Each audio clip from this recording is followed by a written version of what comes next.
Assalamualaikum warahmatullahi wabarakatuh. Kami dari kelompok 5 akan mempresentasikan materi mengenai sistem imun. Sebelum itu, saya selaku moderator akan memperkenalkan diri. Nama saya Andi Megawati Syamsir, adapun rekan saya yang akan membawakan materi, diantaranya yaitu Andi Inaya, Rizka Mulyani, Alia Hairatunisa, Reski Amalia, Fatia Nazifa, Hidayah Jamaluddin, dan Nur Faiza Alim. Adapun materi yang akan dibahas yaitu pengertian dan fungsi sistem imun, mekanisme pertahanan tubuh melawan penyakit, kekebalan aktif dan pasif, dan gangguan pada sistem imun. Perlu diketahui setiap hari jutaan bakteri, mikroba, virus, zat kimia, racun, dan parasit masuk ke dalam tubuh makhluk hidup. Semua zat asing tersebut berpotensi membahayakan tubuh makhluk hidup. Semua zat asing tersebut berpotensi membahayakan tubuh yang masuk melalui perantara udara, makanan, dan air. Namun, zat asing yang menyerang masuk ke dalam tubuh harus menembus sistem pertahanan atau sistem imun. Apakah yang dimaksud dengan sistem imun? Sistem imun biasa juga disebut dengan sistem pertahanan atau kekebalan tubuh. Sistem imun berperan dalam menghancurkan benda-benda asing atau sel abnormal yang merugikan tubuh. Dengan kata lain, sistem imun merupakan sistem pembentuk kekebalan tubuh dengan menolak berbagai benda asing yang masuk ke tubuh. Fungsi sistem imun diantaranya beberapa fungsi sistem imun yaitu yang pertama, membentukkan kekebalan tubuh. Yang kedua, menolak dan menghancur segala bentuk benda asing yang masuk ke dalam tubuh. Yang ketiga, pendeteksi adanya sel abnormal, infeksi dan patogen yang membahayakan. Dan yang keempat, menjaga keseimbangan dan fungsi tubuh. Baiklah, itu dah tadi materi mengenai pengertian sistem imun dan fungsinya. Materi berikutnya akan dibawakan oleh Andi Inaya. Kepada Andi Inaya, saya persilakan. Mekanisme sistem imun secara garis besar terbagi menjadi dua, yaitu mekanisme kekebalan tubuh non-spesifik dan mekanisme kekebalan tubuh spesifik. Pada mekanisme kekebalan tubuh non-spesifik terbagi menjadi dua pertahanan, yaitu pertahanan eksternal dan internal. Pada pertahanan eksternal meliputi barrier fisik dan barrier kimia, sedangkan pada pertahanan internal meliputi pelindung bawaan oleh sel darah putih atau leukosit. Pada mekanisme kekebalan tubuh spesifik terdiri dari limfosit. Limfosit sendiri terbagi menjadi dua, yaitu limfosit sel B dan limfosit sel T. 1. Mekanisme kekebalan non-spesifik atau sistem kekebalan lokal atau kekebalan bawaan. Kekebalan non-spesifik merupakan pertahanan tubuh yang mendasar. Kekebalan ini dimiliki manusia sejak lahir dan tidak membedakan zat asing satu dengan yang lainnya. Kekebalan non-spesifik ditunjukkan untuk menangkal masuknya segala macam zat yang dapat menimbulkan kerusakan tubuh. Sistem kekebalan non-spesifik terbagi menjadi dua, yaitu pertahanan eksternal dan pertahanan internal. A. Pertahanan eksternal atau pertahanan lapisan pertama. Pertahanan eksternal terdiri dari barrier fisik dan barrier kimia yang membawa patogen memasuki tubuh. A. Kulit. Kulit merupakan lapisan pertama yang menutupi permukaan tubuh manusia layaknya selubung. Kulit mampu memperbaiki dan memperbaharui diri. Selain itu, kulit juga mempunyai kemampuan untuk melindungi tubuh dari mikroorganisme penyebab penyakit. Fungsi utama perlindungan kulit diwujudkan lewat lapisan sel mati yang merupakan bagian terluar dari kulit. Setiap sel yang baru dihasilkan oleh pembelahan sel bergerak dari bagian dalam kulit menuju ke permukaan luar.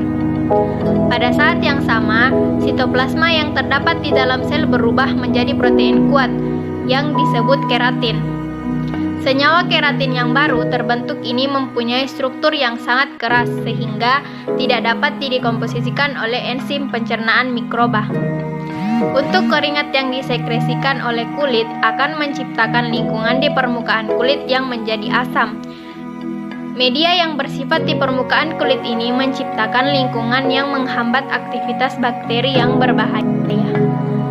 Jika kulit terluka, respon pertahanan pertama organisme dalam melawan penyerang yang berbahaya adalah perbaikan sendiri yang cepat dari jaringan kulit setelah munculnya luka. Kemudian, sejumlah sel pertahanan lainnya meningkatkan produksi fibrin. Fibrin adalah protein yang dengan cepat menutupi kembali luka dengan membentuk jaringan berserat.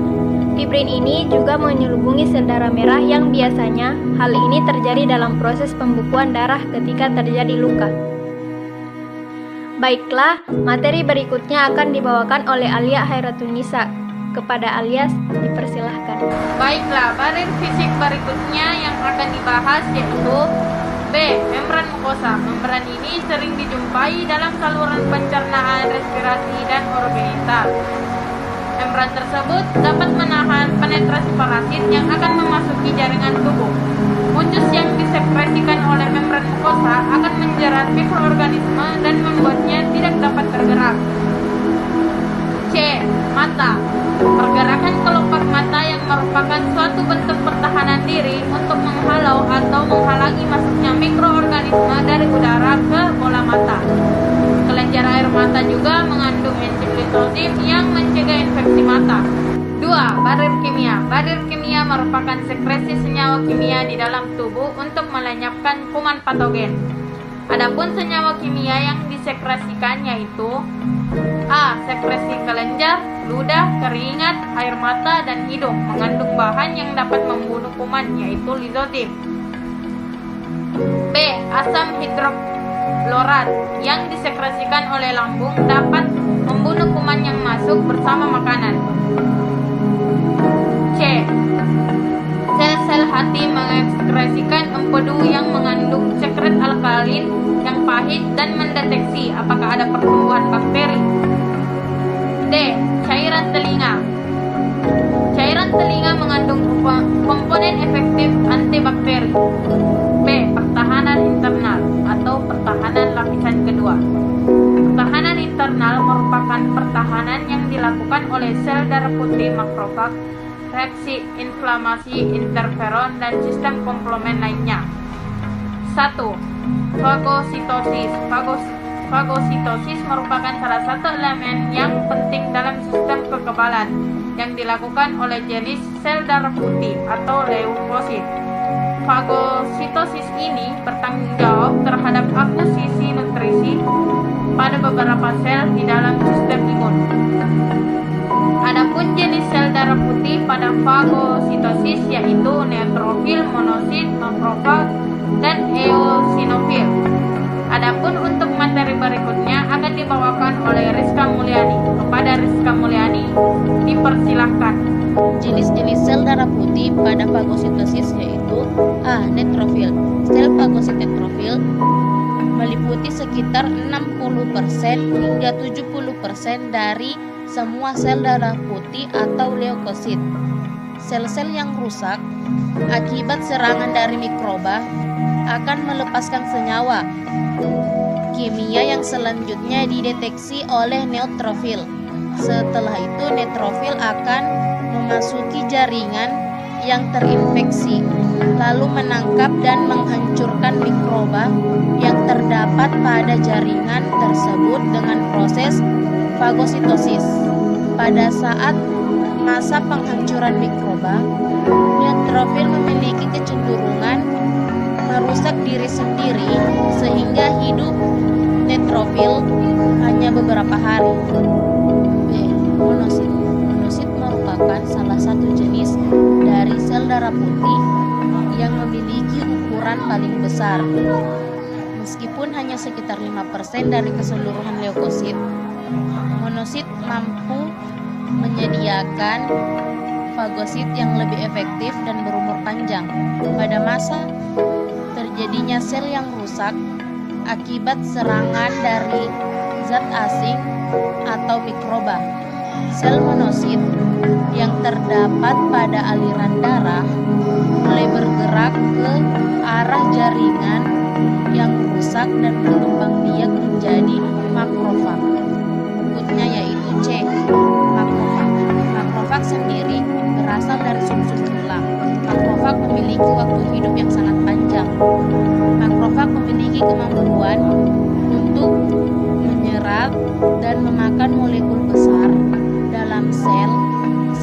secara fagositosis.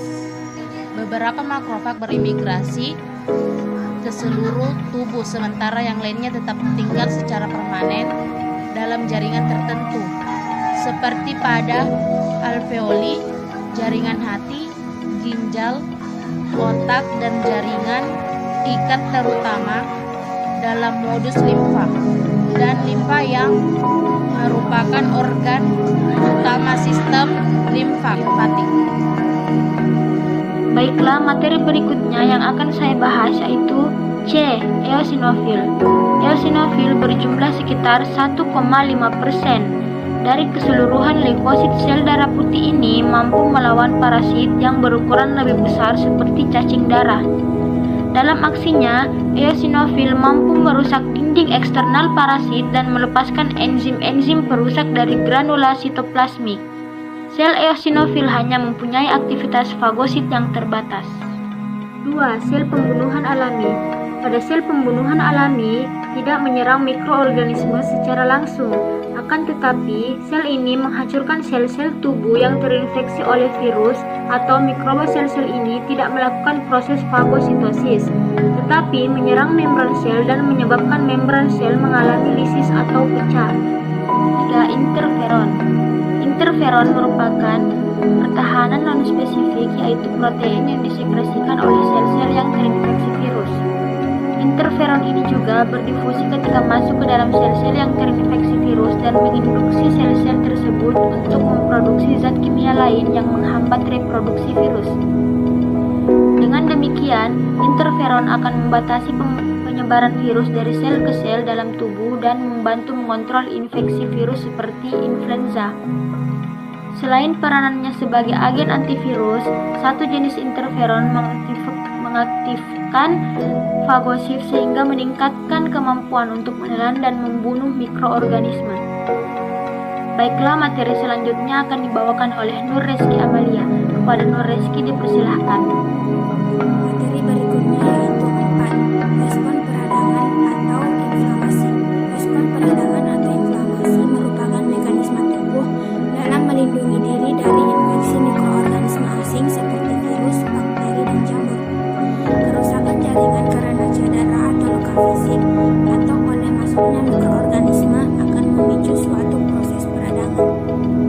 Peradangan terjadi karena pembuluh kapiler darah pada daerah luka melebar sehingga meningkatkan aliran darah lokal. Hal ini akan menyebabkan terjadi pembengkakan dan warna merah yang khas pada daerah yang meradang. Mekanisme kekebalan spesifik. Jika masuknya kuman atau zat asing tidak dapat ditangkap oleh daya tahan tubuh non-spesifik, maka diperlukan sistem kekebalan tubuh dengan tingkat yang lebih tinggi atau spesifik.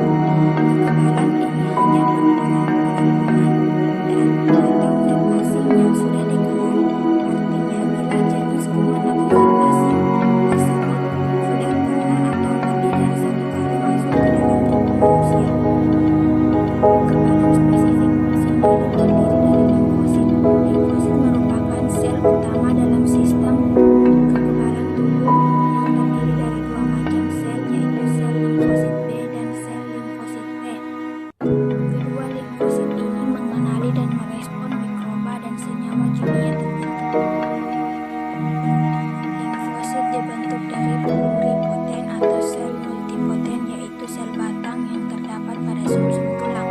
Selanjutnya, limfosit B dimatangkan di sumsum tulang, sementara limfosit T dimatangkan di kelenjar timus. Saat matang dan berfungsi penuh sebagai limfosit B meninggalkan sumsum tulang dan diangkut darah ke jaringan limfatik. Sel-sel limfatik ini memiliki kemampuan untuk membedakan sel diri sendiri dengan zat asing. Kemampuan ini diperoleh karena reseptor spesifik untuk sel-sel dalam tubuh yang terinfeksi oleh implisit dihancurkan atau diubah menjadi tidak aktif. Limfosit mengenal suatu antigen melalui permukaan reseptor antigen, yaitu membran antibodi pada limfosit B. Pada suatu saat, antigen mengaktifkan satu nilai positif dengan melakukan proses pengiringan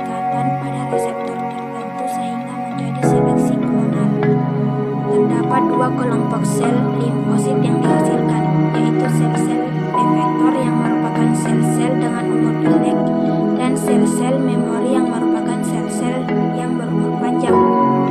Sel-sel memori memiliki reseptor tertentu untuk antigen yang sama. Pembentukan kedua macam klon ini merupakan respon imun primer, sementara itu imunitas sekunder yang merespon antigen yang sama melibatkan kerja dari sel-sel memori yang seringkali lebih cepat dan efektif. Baiklah, materi berikutnya akan dibawakan oleh Fathia Nazifa. Kepada Fathia dipersilakan. Kekebalan aktif dan pasif. Kekebalan aktif merupakan kekebalan yang dikembangkan oleh tubuh sendiri, sedangkan kekebalan pasif merupakan kekebalan yang dikembangkan oleh tubuh organisme lain. Perbedaan kekebalan aktif dan pasif. Kekebalan aktif. 1. Sel-sel tubuh memproduksi antibodinya sendiri sebagai respon terhadap infeksi. Kedua, membutuhkan beberapa waktu untuk membentuk antibodi. Ketiga, tidak berbahaya. Keempat, perlindungan jangka panjang. Sedangkan kekebalan pasif yaitu 1. Antibodi diproduksi oleh organisme lain yang diinjeksikan ke dalam tubuh seseorang untuk bereaksi dengan antigen. Kedua, antibodi diinjeksikan secara langsung selalu memberikan efek pengobatan yang cepat. Ketiga, mungkin dapat menimbulkan masalah. Keempat, perlindungan jangka pendek tidak memberikan pencegahan terhadap infeksi tertentu lainnya. Materi berikutnya akan dibawakan oleh Nur Faiza Alim. Kepada Nur Faiza Alim dipersilahkan. Gangguan pada sistem imun. Beberapa penyakit dan kelainan pada sistem imun manusia diantaranya yaitu: pertama, alergi. Alergi disebabkan karena respon imun tubuh yang berlebihan terhadap alergen atau benda asing yang masuk ke dalam tubuh dan antigen, baik yang membahayakan maupun tidak membahayakan. Contoh alergi dapat berupa alergi debu, alergi makanan, alergi gigitan serangga, dan lain sebagainya. Adapun reaksi-reaksi yang dihasilkan dari alergi baik berupa muntah, gatal-gatal, bersin, hingga kematian. 2. Autoimunitas atau penyakit imun. Autoimunitas merupakan kegagalan atau hilangnya toleransi suatu organisme untuk mengenali bagian pada dirinya sendiri. Hal ini tentunya menyebabkan respon kekebalan melawan sel dan jaringan miliknya sendiri. Beberapa penyakit yang dihasilkan dari kelainan respon kekebalan ini dinamakan dengan penyakit autoimun.